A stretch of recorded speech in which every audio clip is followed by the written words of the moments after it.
Hi, it's Gareth here from Friyay. Just want to show you a quick tip I found in ChatGPT. Well, actually one of my co-founders, Charmaine, found that I thought I'd share.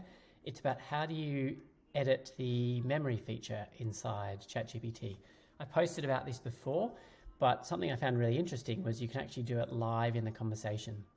So what you can see here, here's a conversation that I've had with ChatGPT, which is with one of our clients that we're helping to optimize their website with AI.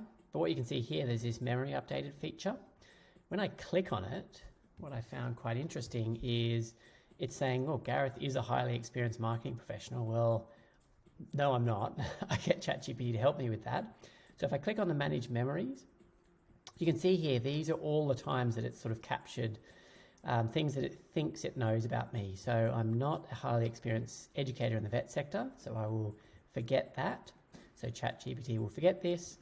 And then you can see here all these other ones which over time I've been letting go into the memory, which I actually shouldn't be in there.